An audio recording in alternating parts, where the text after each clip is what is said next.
मंथन news Maharashtra. मराठवाड्यामध्ये जोरदार पाऊस झाला, मोठे नुकसान झाले आहे। तिथल्या शेतकऱ्यांशी संवाद साधला।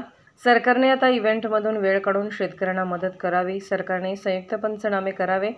कापसाला हेक्टरी 50,000, सोयाबीन हेक्टरी 25,000 मदत मिळावी। शेतकऱ्यांना पीक विम्याचे पैसे मिळाले पाहिजे। शेतकऱ्यांना पीक विम्याचे प्रीमियम 100% द्यावे। आता शेतकऱ्यांना मदत देताना हात आखडता घेऊ नये। काही विकावे लागले तर विकावे। सरकारी जमिनी विकून दुसऱ्याच्या तोंडात कवडी मुलाने देत आहोत, तर आता शेतकऱ्यांना वाऱ्यावर सोडू नका।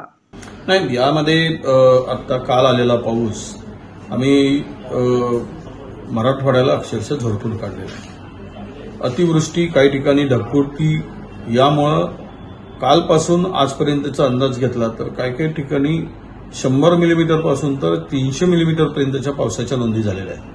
परभणी जिल्ह्यामध्ये 300 मिलीमीटर जर पाऊस 24 तासात पडत असेल तर तिथे शेती शिल्लकच राहिली नाही। प्रचंड आता हिंगोली जिल्ह्यातील काही शेतकऱ्यांशी मी संवाद साधला आणि त्यामध्ये त्यांनी जे सांगितलं की त्यांच्या अनेकांची जनावरं गेलीत वाहून, शेती तर खरडून गेलीच, जनावरं वाहून गेलेत, घरं पडली, प्रचंड नुकसान झालंय। सोयाबीनचं असेल, हळदीचं नुकसान आहे, तुरीचं नुकसान आहे, कापसाचं नुकसान आहे। हे शेती पूर्णतः हातात तोंडात आलेला घास अचानक हिरावलेला आहे। त्यामुळे शेतकरी आता चिंतातूर आहे।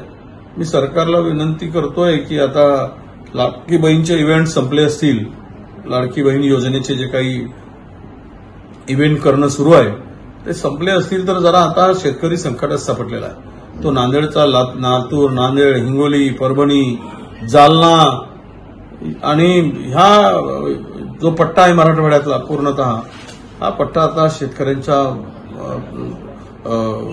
हातात काय मिळेल, हातात काय पडेल अशी अवस्था शेतकऱ्यांची झालेली आहे।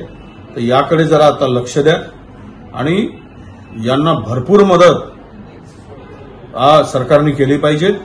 किमान आज सोयाबीनच्या, कापसाच्या शेतकऱ्याला 50,000 रुपये हेक्टर आणि सोयाबीनला तर किमान 25,000 रुपये हेक्टरची मदत व्हावी अशी सगळ्यांची मागणी आहे। आणि ती मदतीबरोबरच पीक विम्याचे पैसे सुद्धा, नाहीतर प्रीमियम 25% वाढवून देणार आणि नुकसान जर झालं तर 2 एकरचं आणि 25% नुकसान म्हणजे अर्ध्या एकरचे पैसे मिळतील।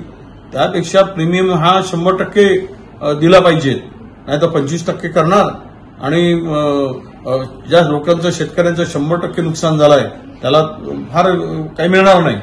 म्हणून पीक विम्याचे पैसे सुद्धा त्यांना मिळाले पाहिजेत आणि सरकारी मदत सुद्धा मिळाली पाहिजेत। आणि आत्ताच्या की जॉईंट पंचनामे, सर्वे करून घेण्याचं काम लवकरात लवकर सुरू केलं गेलं पाहिजे। आणि तसेही पत्र आम्ही संबंधित विभागाला, मुख्य सचिवांना, मुख्यमंत्र्यांना आम्ही पाठवणारच आहोत।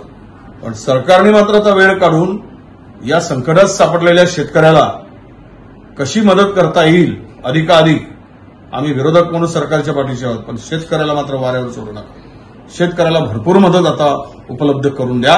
काय विकायचं असेल तर विका, नाहीतरी आपण आपल्या सरकारी जमिनी विकून दुसऱ्याच्या तोंडात कवडीमोल भावाने घालतो आहोत। म्हणून सरकारला विनंती आहे, विका काय विकायचं, पण त्या शेतकऱ्याला मात्र आता अर्ध्यावर सोडू नका अशी मागणी आमची आहे।